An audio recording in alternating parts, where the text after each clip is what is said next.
Well, hello and welcome to the PMQ live update for, I guess, what is today? Wednesday, May 13th. And actually, today is going to be a PMQ Round Table. I am honored to have a great spattering of gentlemen here from across the industry. We have Mike Donecker of Dungeon Chat Experts, Lars Smith of State of Mind Public House and Pizzeria, and Dan Uccello of Flo's Wood Fired Pizzeria and other restaurant concepts in Michigan. Everybody say hello. Don't say hello, just wave. That was awesome. All right. So today we really kind of wanted to talk about everybody's opening up, and I'm lucky enough to have somebody from California and from Michigan. We all need to know how to retain our old customers and maybe gain some new ones. And then we're also going to get into what's the best practice for doing that. Discounts or no discounts is where this is all going to end up. So first off, I just wanted to let Dan, why don't you go ahead and say hello to everybody and tell them who you are and what you do, and then I'll let Lars and then Mike real quick. Sure. Hello, everybody. I'm Dan Uccello, president of Flo's Collection. We own 4 different restaurants with 3 different concepts, and we're located here in West Michigan. All right. Well, that was quick and painless. All right. Let's go over to Lars. Why don't you tell us who you are and what you do, buddy?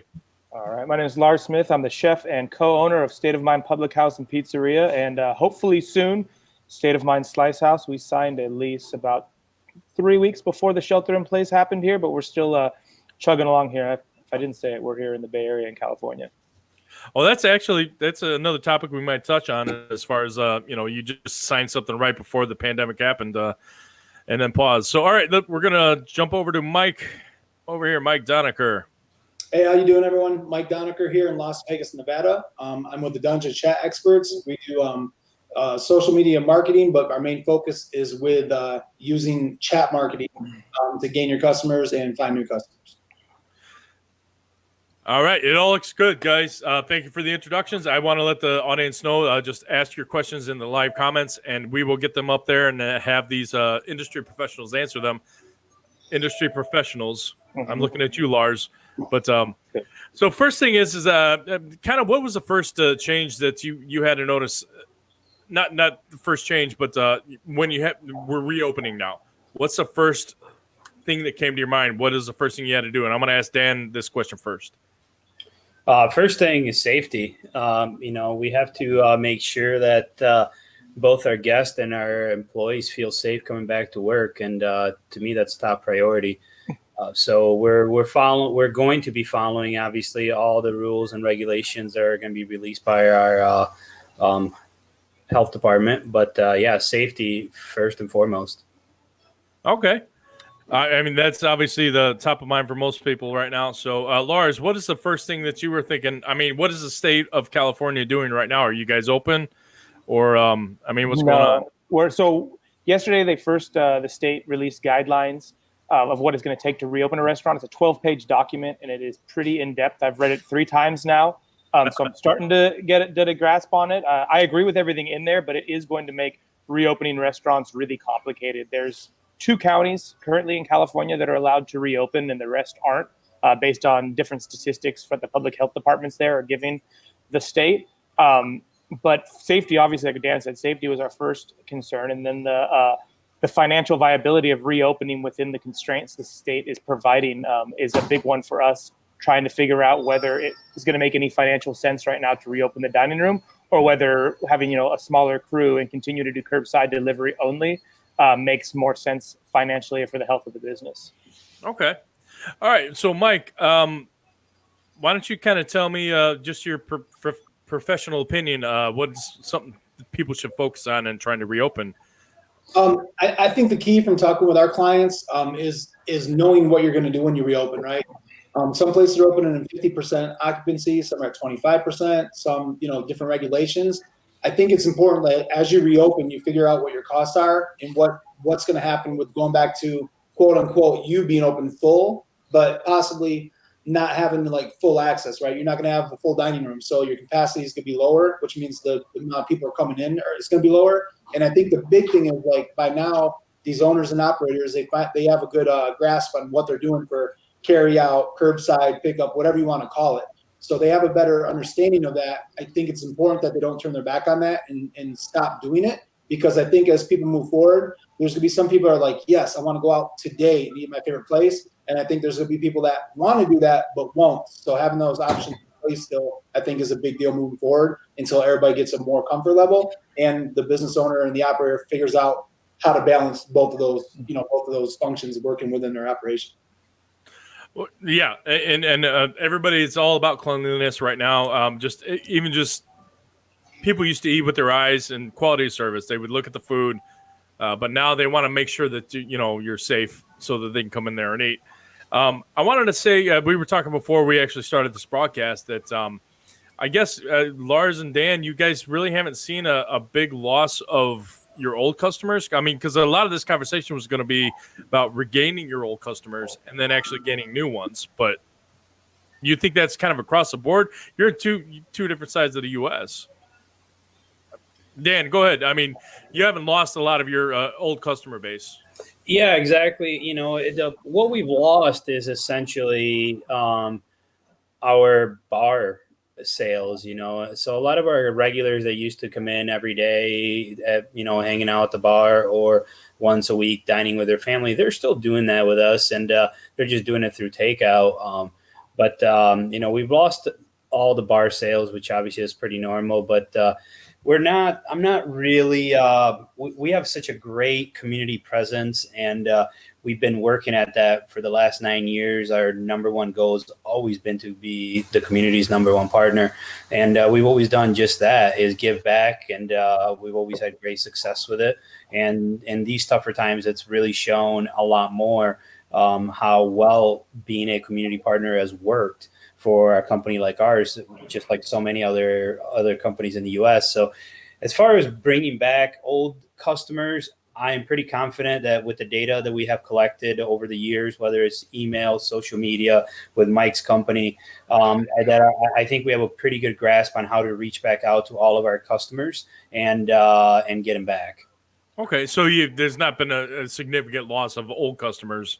So Lars, I mean, again, you guys aren't open yet. Have your customers been patronizing? Have they been coming to your restaurant? I mean, have you lost anybody? Sure. I'm sure we've lost people. There are some people that are less comfortable eating out right now, even with the diet. I mean, with curbside, even though we're taking pretty stringent safety procedures here. But we're seeing a lot of our regulars come in and want to support us through curbside. We're doing 100% online ordering now, so I can actually capture all the emails and see the names of everybody that's ordering. And there's tons of familiar names. We're in the same boat as Dan, that basically our bar business is gone, and they've relaxed the regulations here in California, so we can sell more beer and wine to go than we were able to before. But that's still essentially what we've lost. And we've lost, the big parties and the community gatherings and the baseball teams coming after. So to kind of pivot, like what you guys are saying, instead of like how, I'm not thinking about how to get the old customers back, because I hope that I haven't really lost customers. They haven't lost faith or trust in our brand or our business here. But how am I going to make old customers feel comfortable coming back in when we can have them back in? So that's kind of us thinking about how and when to open the dining room and how we can provide an experience that is comparable to what we had before, even if it's in a smaller amount of people, instead of just opening for the sake of reopening. Okay, and then I wanted to kind of pivot back over here to Mike. Have you seen, just across what you're doing, anybody losing kind of their old customer base, or having to actually fight to get them back, I should say? Yeah, I mean, a lot of the marketing or targeting that they're doing for the existing customers are going out trying to get them to come back in more often. Meaning, you do the carry out, letting them know, curbside pickup or delivery or whatever the options are available. So I think the clients that we have, the better the database that they had in place, the better we're able to communicate to them, whether it's through our system or whether it's through a database that they have built, versus some of the people that we picked up right when this started. And we had to kind of build them up from scratch and get them a database to talk to more. So, I think as this has progressed, people are doing much better at talking to them, and people are seeing that the options that are available for them. We have a client out in Oklahoma which did not do a bunch of social media or have a database. And as the program is built, now he has a database of 500 plus people that he can talk to and communicate to. which isn't a huge number, but when it was 0 to begin with, that's a big increase. So I think if they have people in place, and these two both have great followings already, I think it's easier if they deliver the proper message to let them know what they're doing, that those people are going to reciprocate that message and come in and use them more often, versus a business that's throwing their hands up and, saying, hey, I don't know what to do, and just kind of waiting for it to pass. You have to be proactive with it. And I think your messaging and talking to your faithful customers is a big part of that. You're going to find new customers, throughout that process, just by posting more, just by being out there more and letting people know. But your go-to is going to be your existing clients and your faithful people. Well, and this is again going to Lars and Dan. I mean, did you guys do a lot of data tracking beforehand? And I guess Dan, you can answer first. I know there's some more questions I want to get to that, but I mean, is this a new thing for you?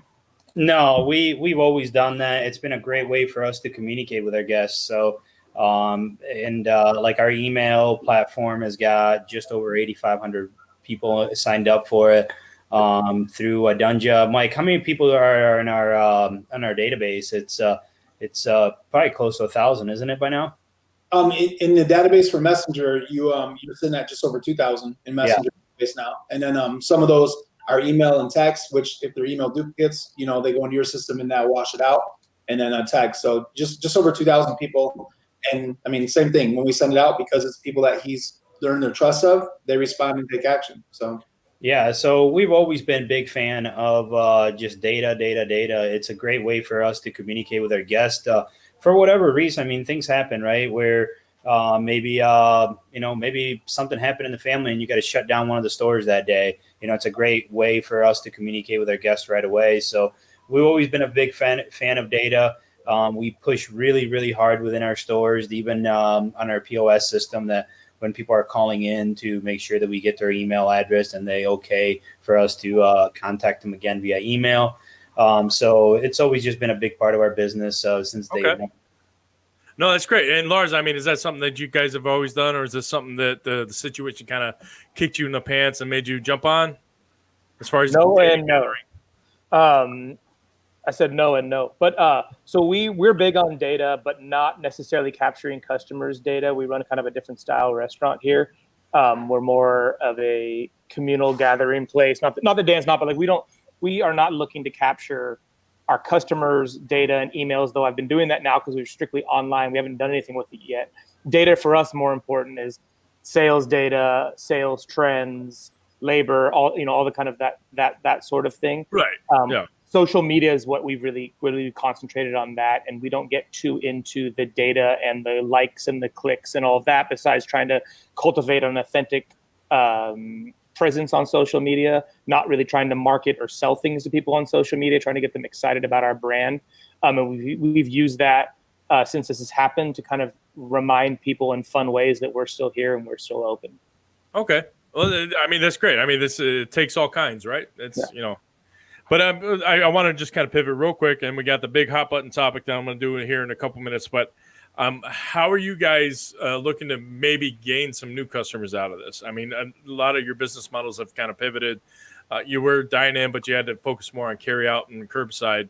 I'm going to, again, go with Dan first real quick. And, do you have a plan for trying to gain new customers, or are you happy with the base that you had? Yep. So we have a plan that actually started last week.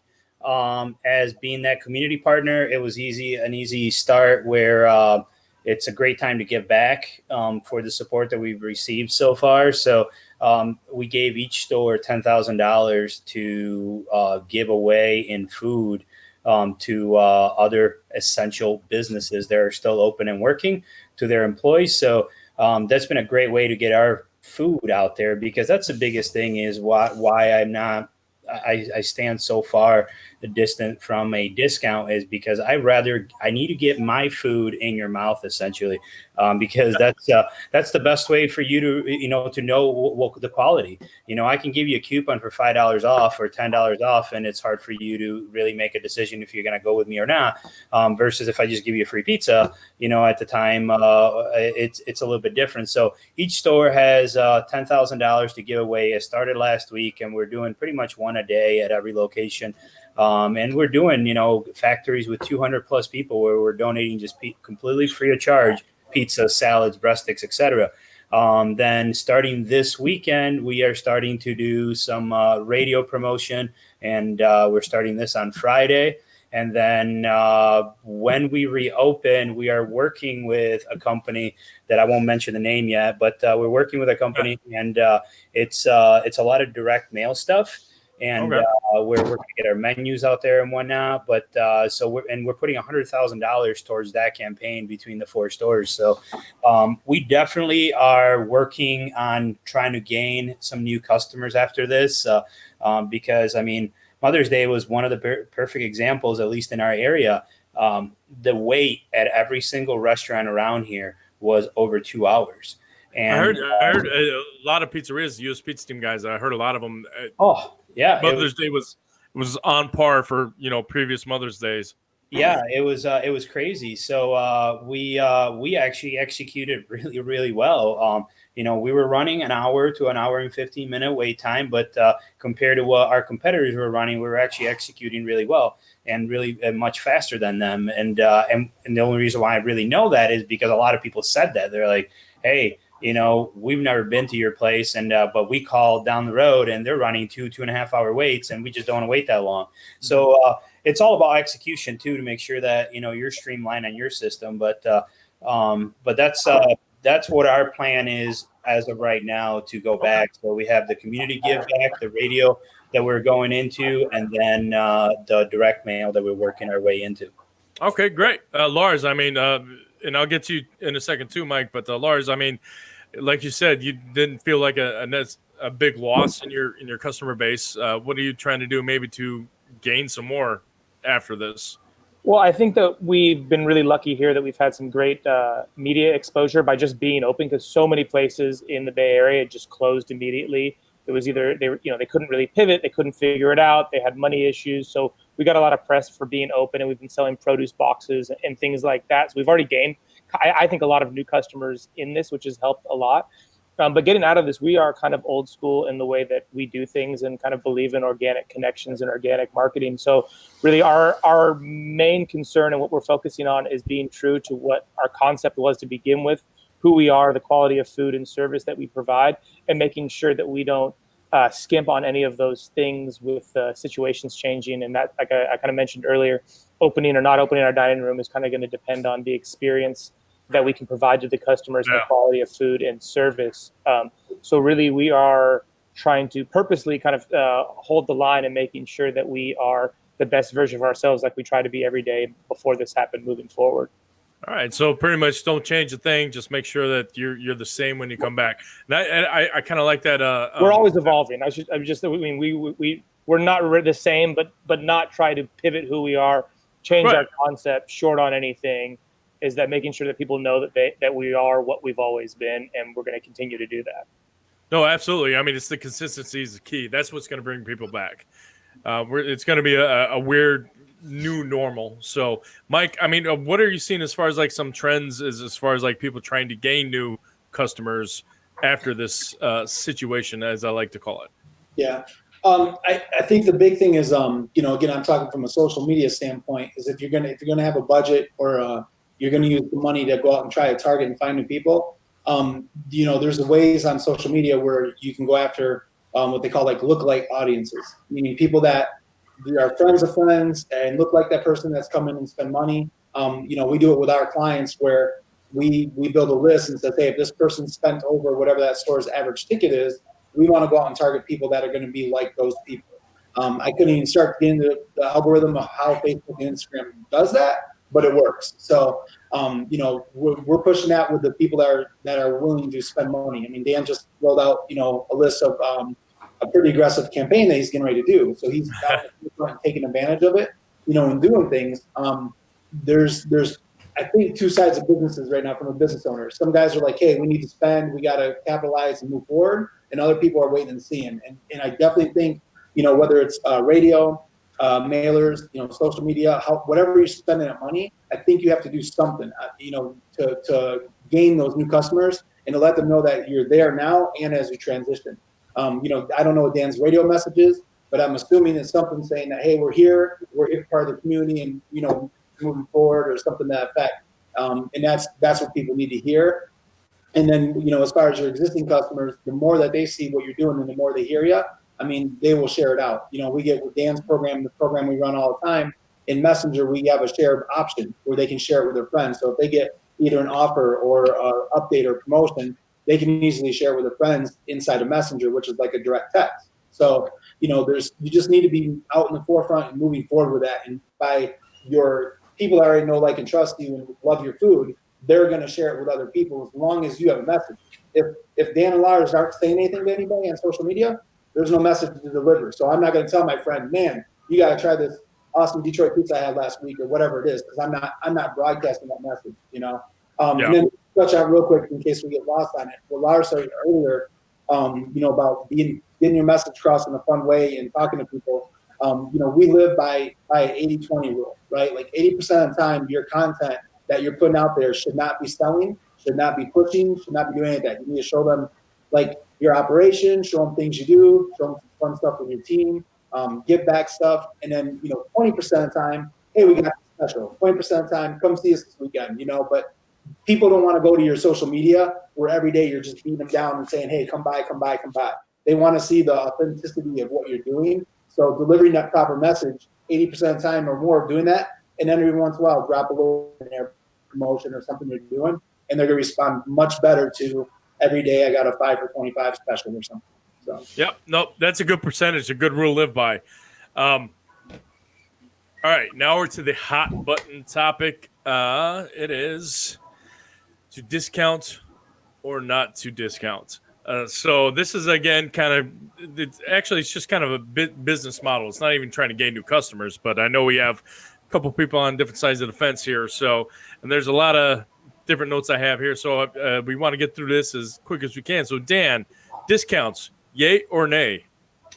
I'm a little bit in the middle on that. It's not a no. It's not a yes. I more lean towards the no than the yes. But that's because I feel that the way that I'm doing it might be one of the better ways as far as discounting. And what I mean by that is I probably will never really discount our food. I think that our food speaks for itself on the quality that we put out there. I try to use the best ingredients that I can possibly get my hands on. And so I don't want to devalue my brand. I don't want to devalue the quality of food by doing a $5 pizza, so to speak. But on the discounting part of it, I'm totally okay with a happy hour where I'm selling drafts for half price or wine and so on, or some appetizers maybe at a discounted price for happy hour. So that's more of the discounting that I currently do within our companies that I'm okay with. But I mean, Mike knows this. Like my specialty pizzas, no, I don't want to discount them. Like these are pizzas that have been crafted to taste great and using a lot of great ingredients. So I'm not going to give you a free, specialty pizza, nor am I going to discount that specialty pizza. Now I will have you buy a specialty pizza and possibly give you something at a discounted price. But that's how we operate. That's been our philosophy. So I'm kind of in the middle. I'm not on the no, but I'm also not on the yes. I'm more of don't discount what your brand is made out of. So if it's pizza, don't discount your pizza, discount something else. I like that. Yeah. If they discount something else, I think is the what we want to pull from that. Lars, I mean, you're kind of in the same thing. You got a public house, a pub. I thought you said Dan and I were going to try it. I'm trying to get there, but organically. Okay. No, I agree with a lot of what Dan said. I mean, we are a public house. We have 31 beers on tap and, some wine by the glass. We do a happy hour, but we try to avoid discounting food. We do a couple light discounts on appetizers.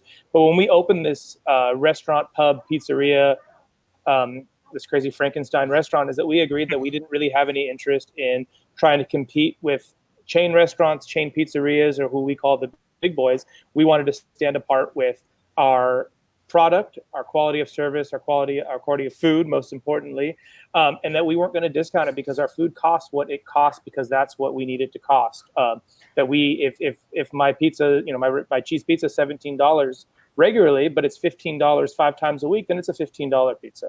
It's really hard to get people to do that, and I see so many independent restaurants, not just pizzerias, that feel like they need to compete with whoever their big chain competitor is in the area, and you're not gonna do that. So we want to make sure that people know that our food is worth what it's worth, and there's no tricks, smoke and mirrors. It's based on my labor costs, my food costs, our rent. We price food that way, and we don't discount it because that is what it costs. We also don't really run specials. Before this pandemic started, we were at 85% dine-in, so we weren't really doing any delivery. We were doing no delivery. We kicked Grubhub out. That was kind of a 6-month experiment that just didn't work out well at all for us. Kind of thought that's how we thought it was going, but it would be stupid not to try it. But so we did a little bit of takeout, mostly phone orders, even though we were doing a little bit of online ordering before this happened. So there was really no advantage if people were going to come in and order what they wanted anyways to try to run any crazy specials. So besides really a happy hour, we are firmly against discounting or coupons, and I don't think we are going to change that after this. Well, and well, we'll get to you too, Mike. But I mean, there's just, and I hope no consumers are watching, but there are a couple tricks, operators can do, such as like the dotted line trick. If you put something in a flyer and you put the price of your special, but you put a dotted line around it, they think it's a coupon, and they'll come in and they'll see it's the same price. But I mean, it's just ways to entice the customers to think that I don't want to say trick them, you know what I mean? But I mean, are these ways to actually help people come in, or are you for the dotted line or against the dotted line? I'll ask Mike. I mean, let me ask you real quick as a marketing guy. I mean, in context of what you're asking, I'm way against it because it's a coupon. Even though we do discounting and we drive a database by giving them an enticing offer to get them into that database.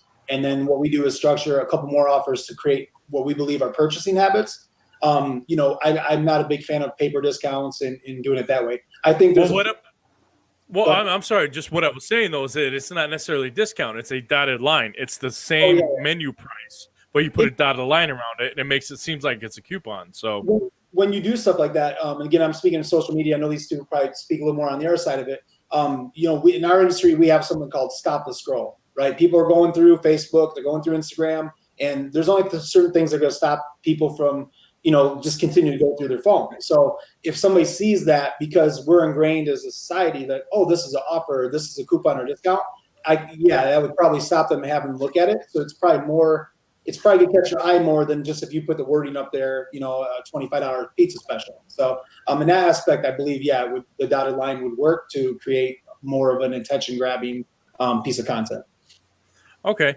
Well, and again, it is slightly dishonest, but the same as $13.99 is not $14. That's it's just that top of mind. So, but I mean, I wanted to ask Dan and Lars actually. Lars, you haven't done actual like discounts and stuff like that. What do you think about? But I mean, if you start with a discount, you can't actually start charging them full price. I mean, have you ever had anything like that where you've done something where you can't go back from as far as marketing? No, we haven't, but we're really, really conscious. Like I said, we do things really old school and believe in organic connections. We don't do really any traditional marketing, and haven't paid for any marketing in the 2.5 years we've been open, any traditional marketing. And we plan on keeping it that way for the time being. But we just believe that we provide a superior product, that if you want the cheap pizzas or you want to feed a bunch of people at a discount, like there's places around here that do that, and that's wonderful. But if you want quality handmade pizza that's thought out and all that, then you want to come to us. So we've just always tried to create a divide, and we really haven't had no reason to coupon or discount. It just doesn't really seems counterintuitive to what we want our brand to be. Okay. All right. Well, I think you and I think that's really smart. That's really smart of Lars doing that. I shared with Brian where we were at 9 years ago and how hard it's been to come back from that, because when we opened 9 years ago, I think we lived in a different restaurant world where couponing was a lot more popular, and quality of food. Yes, you needed to have great quality of food, but a lot of people settled in a way. And the craft of food and drinks has really elevated, at least here in Michigan, over the last 4 or 5 years. So I think it's really smart for Lars to starting his company that way, because it is really hard to come out of the discounting phase after so many years. Yeah, well, it's hard to get them to pay full price what they've been getting a discount for after And the fact. So. And I've seen that. I worked for a chain for 13 years. And there was different, like what Dan was saying, you see these different phases where, okay, couponing's in, everybody's couponing or discounting. You're trying to, and they're a bigger chain, so they kind of had to do that to compete with some of the national chains. And I respect that. But then what you get all the time is, hey, can I get the $15 coupon? The $15 coupon says Mondays only. It's Wednesdays, but they don't want to pay more than $15 for that coupon, or the 2 pizza for whatever, or the 2 free salads. They expect those kind of things once you establish that. That's really what they expect with every day. They're not going. Why would you pay full price if you don't? If you don't have to. I mean, I wouldn't. No, I wouldn't either. I mean, you can't go back to full price when you're beginning at a discount. Trust me, I've called and yelled at many an unsuspecting operator that has no idea what's going on. I'm like, I don't want to pay this much, and I have to apologize. So I want to get back to you again in a second, Mike. But I mean, me and Dan were talking again earlier this morning, but I think the example was buying 2 liters. You say you were paying $1.50 from whoever. I mean, this is one of those things where you have to kind of use leverage to come back at your distributors and stuff like that. But I mean, the cost of 2 liters were, more than you could just buy them at the grocery store. I mean, obviously at that point you can't involve that discount. So, I mean, how did you combat that? I mean, the 2-liter situation is a little bit unique, and I kind of changed my mind a long time ago that, if I was doing any sort of like family meals and whatnot, I wasn't going to include anything that is quote unquote not made in house, because I can make things in house a lot more affordable for myself with a better cost. So, kind of like what we talked about was, if you're going to do a family meal deal or something along those lines, don't include a 2-liter that really only retails inside your restaurant for like $3. And that your cost is $1.50. So not only are you running a 50% cost on that, but if you offer a salad, let's say, instead of a 2-liter with that meal deal, you are going to have a like 25 or to 50 cent cost, but to the customer, that's an $8 to $10 salad, depending on your menu. So there's a higher value for the guest on that particular package, but it's really saving you money as a company as well. But yeah, that's it. There's so many examples that you can go about that. It's even if you grab kids eat free, you hear it all the time. You see it all the time.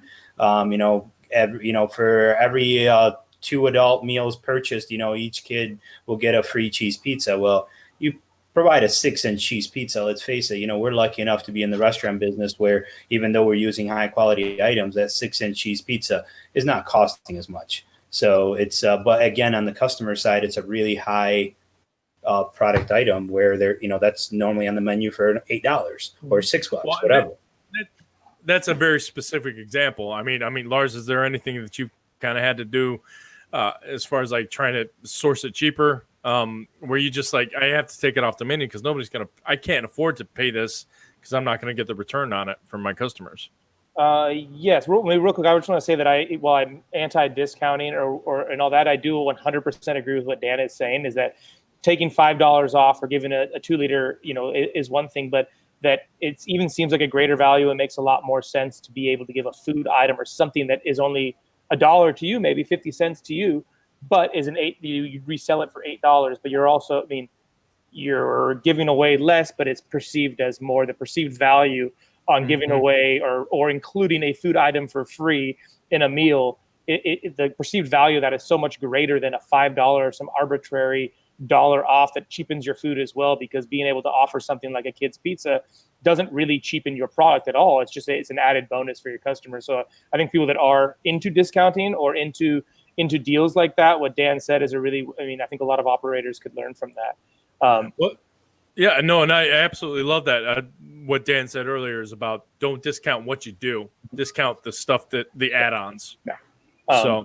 But for us, for sourcing things, we kind of have a weird model here, is that we try, okay, what's the best product we can get for our customers? what's the best food we can make, the most interesting combinations. That's always where we start at, and then we figure out whether we can charge customers for it, whether it makes sense to sell. We don't ever start with a premise of that's too expensive or that doesn't make sense. We open with foie gras on our pizza on a menu here. It's nuts. And we were making confit duck in house. That shouldn't make sense, and we made it make sense. But yes, absolutely, I do. If you know, of a two, we don't do 2-liter bottled sodas. But if we did and they came at that price, we definitely have to reevaluate. And I've done that between vendors. Okay, this cheese is this much more. I want a similar quality cheese. Where do we get at? And that's part of I mean, not really discounting, but that's just staying on top of your vendors and knowing what the value is and trying to get creative in if it makes more sense to do that or something else. And that's just really paying attention. Those are the kind of numbers we're talking about, numbers and data. That's the stuff that I'm like pouring through multiple days a week, every week. Well, and as everybody should, and I did want to get to that. That was kind of the next point of is like having leverage. But I did want to just say, we're kind of getting closer to the end. If anybody has any questions, go ahead and put them in the live comments. I want to say hello to Carmelo Lamada, Marcus Medina, Eric Sol, Amanda Chicharella. Thank you guys so much for tuning in. And I guess Eric Sol, he agrees with everything you guys are saying. The high profit margin items are key right now. Promote it, put it out there because that's what we need, just at every little extra penny. But Mike, I wanted to ask you about as far as, just discounting on certain items. I mean, what do you see as far as like some of the people who are working with you through Dungeon Chat Experts? Do you promote that? Do you subtly push it up there, or is it like blatant in your face? Yeah, I mean, with our program, the way we structure it is we're on the side of giving a discount, but only with purpose, right? So we think you give them an offer or you give them a special, but you're only doing that if you're gaining their name, email, phone number. You're grabbing data so that you can communicate to them. So, like Dan said, he doesn't discount the pizza. Like we work with Dan, and two of his offers that he does are specialty pizzas. Get them something, right? And what we do with that is we create the discounting to create habits. So, for example, if you're buy a specialty pizza and you get a free app, right? They're getting a pizza, but hopefully we're creating a habit that when they come back in the future, they had an amazing appetizer that they maybe didn't order before because you gave it to them. Now their habit is, hey, I want to come in and get that, that bruschetta appetizer because it was amazing last time, and I'm still grabbing my pizza that I order every time. So we think that the discounting that you do, you give an offer or a couple offers to gain either a customer that hasn't been in for a long time or to gain a new customer.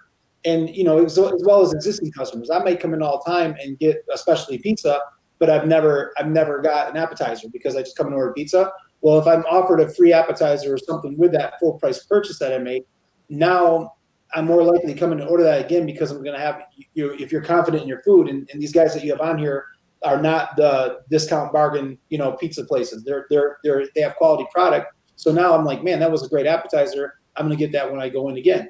One of the deeper offers in the sequence with us is usually we do a dessert. And then again, people sometimes don't come in and order desserts, right? They come in and get a pizza, they maybe get breadsticks, and then they're on their way.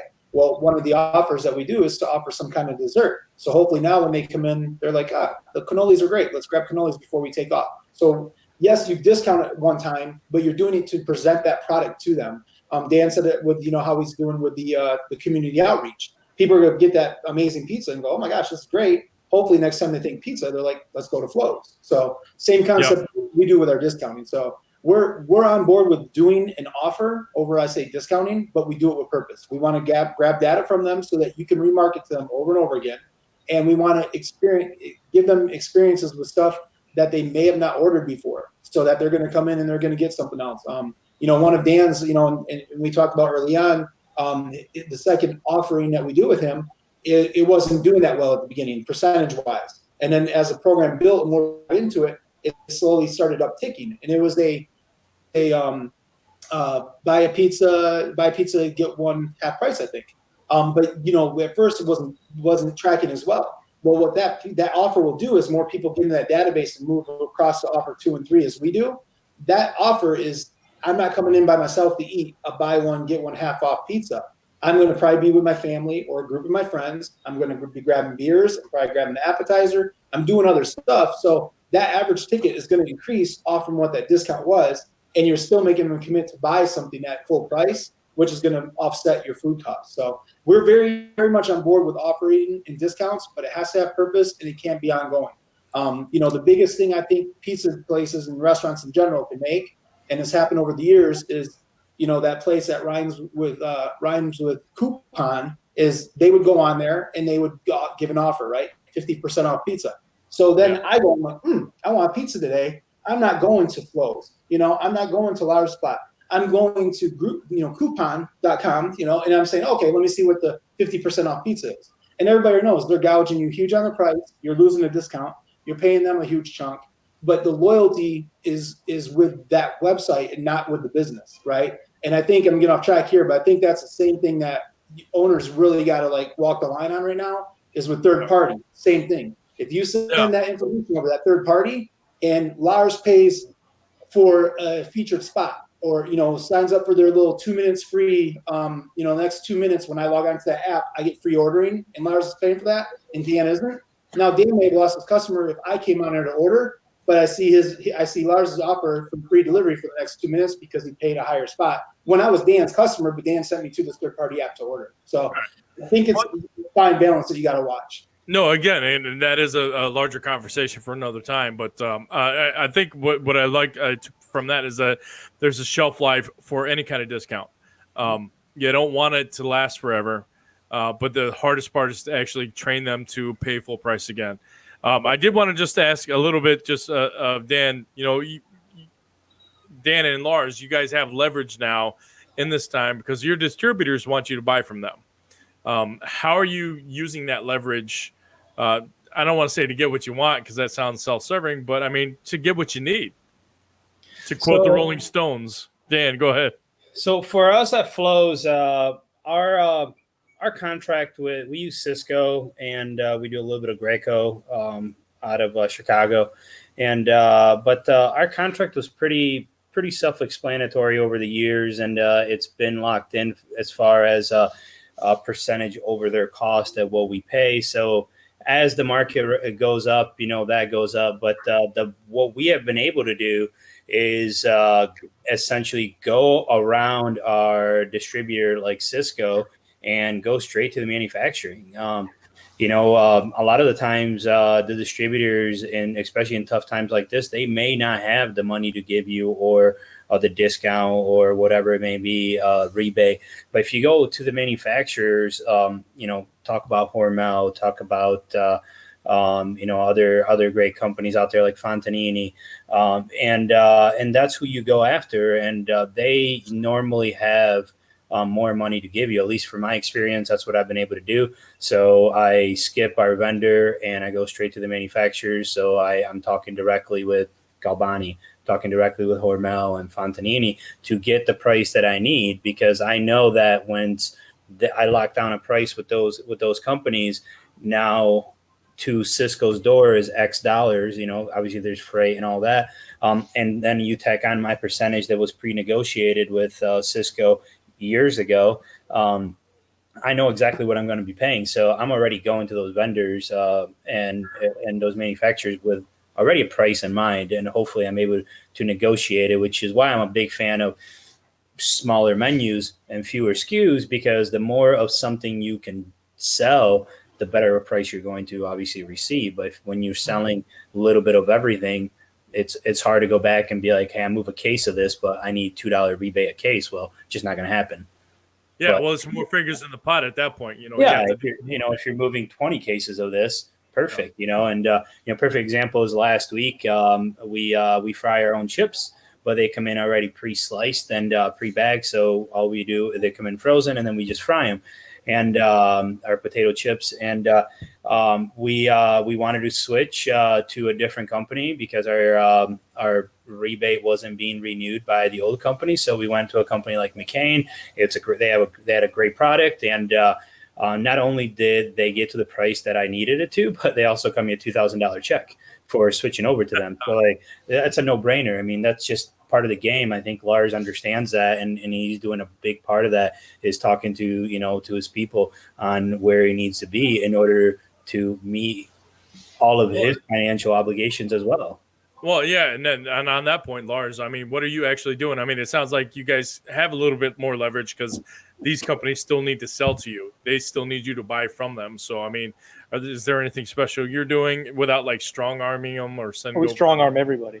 I know. Trust me. No, so I've always preached this, and I think I've talked to this in when we did a couple other podcasts and videos. Is like having a good relationship with your vendors is important, regardless of it being a pandemic or whatever. You need to have a sales rep that's accountable to you, that cares about your business, and that is somewhat transparent, even if they're a commission sales person. That you need to know what they're getting out of it and what you're getting out of it.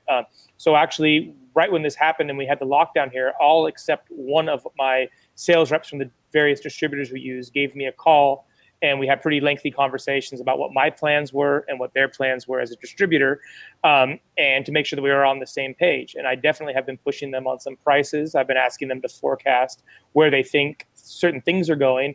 And like Dan said, I had an issue with my flour, so I had to go around one of my big distributors and talk to the flour company directly and figure out what was going on and negotiate prices. But for us, we don't really use any kind of commodity products or anything that's kind of pre-made or big. We make most of the things in-house. So we're kind of already used to the fluctuations in price just by seasonality and where it's coming from. So we don't really have anything locked in, but I spend a lot of my week looking at produce and seeing what kinds of cucumbers are available or what kinds of tomatoes are available, where they're coming from, and how much they cost. Same thing with our meat company. It's a small family-owned meat company here in the Bay Area, and I talk with her what's coming in from where, the quality. We just had to switch beef for burgers last week because we weren't happy with the quality coming from the distributor, but the farm we had been using. So just keeping open communication. And right now, the distributors are in maybe even worse situations than I am or Dan is, because they've lost a lot of places that have just closed, particularly like the fine dining and upscale restaurants that some of my distributors go to. So I've actually found them really willing to work with me, and I don't know, cut deals, but work with price and get through product. And if I'm committed to buying so much of one thing, that they're going to give it to me at an even better price than they often would, because they need to move it through their warehouse.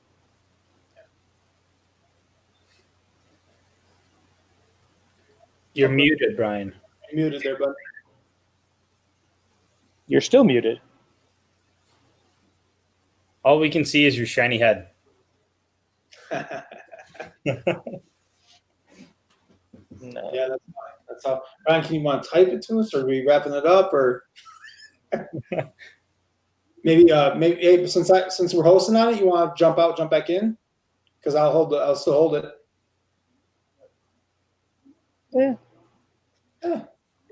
Yeah. Maybe even his speakers broke. He looked like he was replying that and it held off on it at the last second there. All right. Dan, you want to go ahead and go? I mean, I think we covered everything that Brian wanted to cover with today, but main focus, I guess, when we reopen is going to be safety, and there's a lot to think about as well, because there's going to be, at least for us and with how we run our operations, we're two of our stores are large sports bars, and right now we're able to suspend everything, so we don't have a ton of money going out as far as like TVs, and we have our dining room shut down, so we're not really using lights or electric or gas and so on out there. But so safety is going to be our number one focus before we reopen, and then really something to think about for our company is going to be whether we want to reopen even at a limited capacity or wait. It's going to be a really hard decision to make, because financially it is not going to make sense to open. But we'll get there, and we just have a lot of work to do. And Our state hasn't released anything to us yet, so Lars is already ahead of the curve here on having the information that he has on what it's going to require for him to open. But we are still at ground zero where we have nothing from anybody, so we look forward to that. And yeah. All right, can you guys hear me? We can. What? Okay. Yeah, I think my cat rubbed up against the computer and knocked the mic out. So, all right. So this is the last thought. I want to, Lars, go ahead and give your last thought, and then I'll talk with Mike, and then you guys have to have a positive affirmation. We're going to leave this on a positive note. So, Lars, what's kind of your last thought, kind of a summation of the whole conversation we've had here?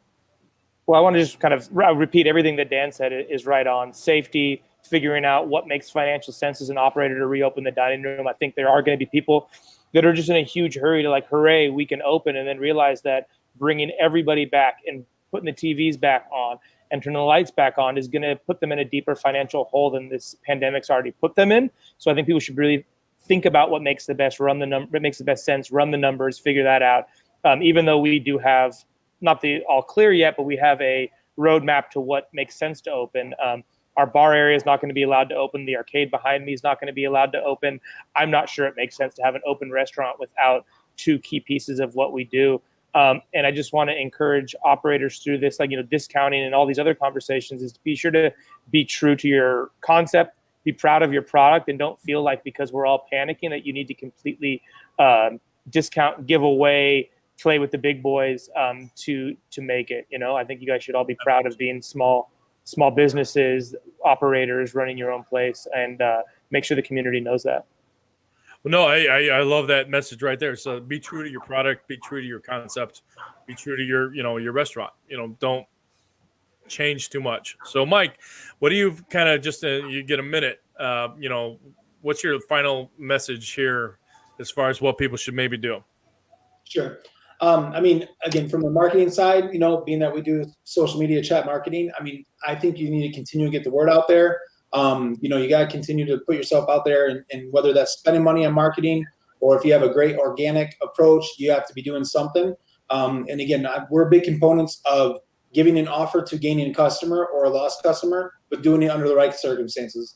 Like Laura said, don't give away the house. Don't change your concept. You're not going to compete with the guys doing $5 pizzas, but that's not why 95% of the guys that are probably watching this open a shop, right? That's not why they're doing what they're doing. So, deliver the right message. We think that you have to entice people to get them there. And then after they're there, you give them a couple offers to keep them coming back to you. And then you kind of like drop off that. But don't be silent. Don't not say anything. Don't do anything, and just kind of wait for this to pass. Because we're in transition. Depending on what state you're in, people are in transition. So you have to be proactive and go after it, and then do it under the right approach. And if anybody wants to ask questions about us, as far as discounts or ways to do it, reach out to us. There's a great trick on social media to target people that have birthdays coming up, and you're not gonna have obviously them coming in and doing birthdays in the house right now, but they convert dirt cheap. So if you want to target people that have a celebration coming up, especially as I can now go over to my mom's house, or I can go over to my friend's house and a little more than I did before, you can target people and run a birthday pickup promotion type thing. There's different ways to get yourself out there and to target the right people. So stay active, don't discount in the wrong ways, and just, be smart about what you are doing if you are approaching, discounting. And please build a database and gather the information from them so you can talk to them throughout the process. Like I said, the guys that we picked up that didn't have a database, we had to work to get them up and communicate with them. Dan has over 8,000, database with emails. We have over 2,000 people in our program with him. He can get the word out at any point. Dan, we've talked on a Friday night before, like, hey, we want to send this message out, and we can do that. That's the power of having a database in place. So, yeah, no, absolutely. It's stay true to what you are, do what you can to bring them back, but don't ever deviate from what your initial mission statement was. So, one final positive affirmation, one final word of just greatness that you can give, Dan, for the pizza industry. Stay strong. I think that we're all coming out of this way better than we ever were. And I know that's hard to believe, but I truly believe that. I truly believe that we are going to be a much stronger society, a much stronger as far as restaurants, and I think that those strong are going to still be around. Companies that produce great food and they have operators that are not afraid to work and be in the kitchen or whatever that may be. I think that they're going to still be there. So positive thing is stay strong. We're going to be fine. We're going to get through this, and we're going to be stronger than ever. All right. Well, I mean, you can't ask for anything more. Lars, what's your final message? That's terrible. What's the last message you want to do on this webinar here for the pizza industry? I think I'll end it like I did last time with you. Is I'll tell everybody to be kind to each other, but also be supportive. And there is so many great resources in this industry. Look at the four of us here. Lean on your neighbors. Ask people for help. If you don't understand something or you need help with something, or you're wondering how one of us does something, reach out. The pizza industry's changed so much over the last 10 or 15 years to be such a collaborative community, and people are so willing to share. I mean, from recipes to marketing to how they do things to what they think about something. Don't be afraid to ask out. That we're only as good as we all help each other. Wasn't really a sentence, but. Yeah, you can't ask for anything more than that. Just as far as you can actually lean on the pizza industry. The rest of the restaurant industry seems kind of snipey, but it depends. The pizza industry used to be, when I got into the pizza industry 18 years ago, I went to my first expo, 12 or 13 years ago. It is not like it is. I mean, Dan and I can sit there and talk to each other, show each other what we're about to make. We've done that backstage every year for the last 3 or 4 years, completely open. You go there 10 years ago, and the guy competing in one category and his wife competing for him in the other category, they're going to throw salt in your dough. They don't want you to see what it is. They won't tell you what came from. I mean, I'm not really making that up. Is it really? No, it's true. It's changed so much, and that you can call people. I mean, Marcus commented here, Marcus Medina from out in the Central Valley here. I know him because he reached out to me and had questions when he was trying to open his place. I can call Tony. I can call Dan. It wasn't that way before, so we should keep that spirit up after this. Yeah, and try to spread it to the rest of the restaurant industry. Yeah. So, Mike, last words on how people can kind of get through this situation right now. I'm going to piggyback on what the other two gentlemen said, but from the perspective of not being a owner. I'm in a marketing background.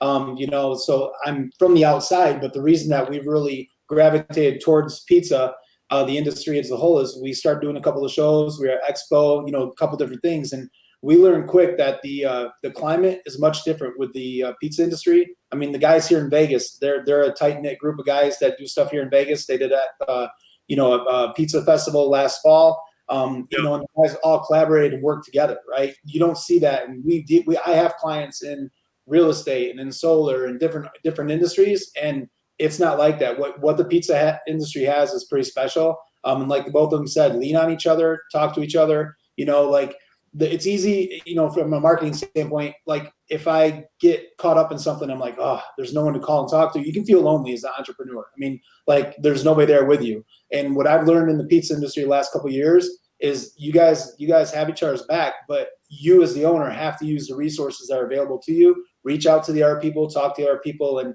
then push through it. Because whether you're in Michigan or whether you're in California or Nevada, I promise you, if I'm thinking it or went through it, that guy probably has done something to the same thing, right? Maybe they're open on the 15th versus the 30th, or California can do beer, and in Michigan they can do liquor as far as takeout sales or whatever. But everyone's dealing with the same stuff. So use the resources. You guys have an amazing community, and that's why I've gravitated to it the way we have. So.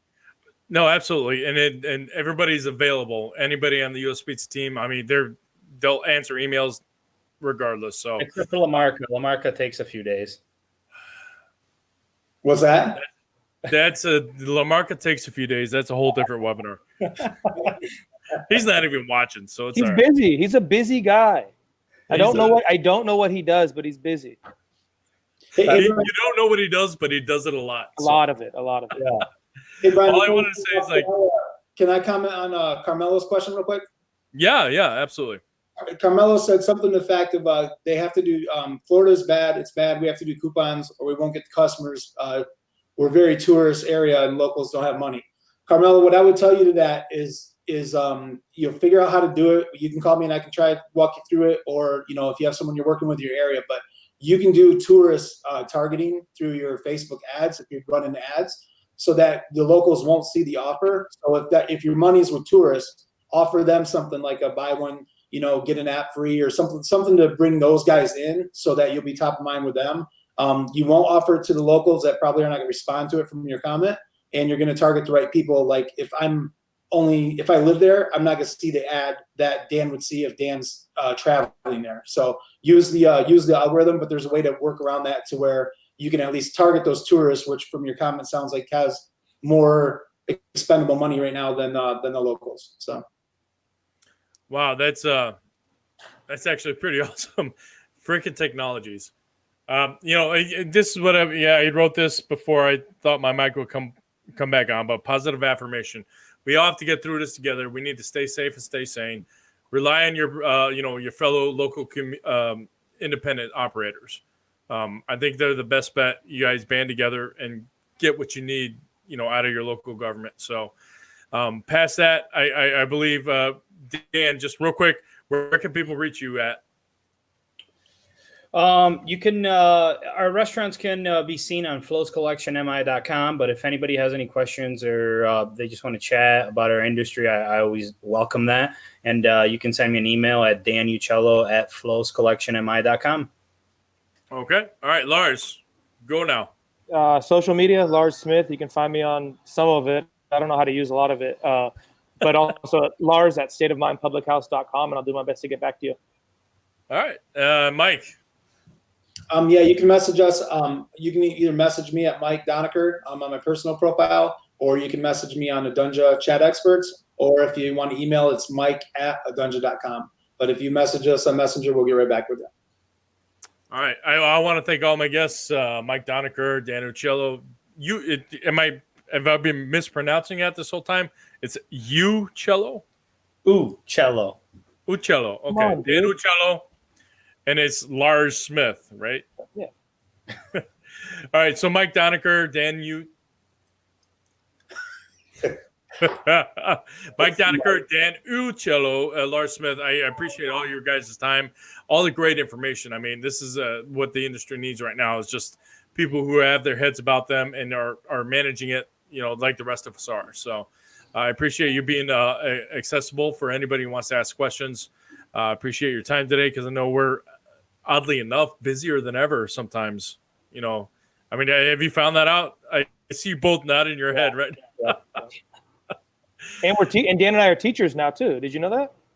No, I didn't. We got And kids. counselors. Yeah, it's everything. Yeah. Lars, hang in there, brother. Good You talking. too, man. It's good to see you, or good to see you like this. Yeah, exactly. Hopefully we'll see you soon, and Yep. we look forward to it. Cool. Oh, Thanks, I man. thought you stopped. Yeah, okay. Yeah, no, definitely. I appreciate you guys, your time. Being here virtually, nothing actually beats being there personally. So stay safe, stay sane. I appreciate everybody tuning in. Any other questions, you can put them up on the Facebook Live comments, and we'll try to get back to them as soon as we can. So stay safe, stay sane, and we'll see you guys next time. Thank you. Thank you.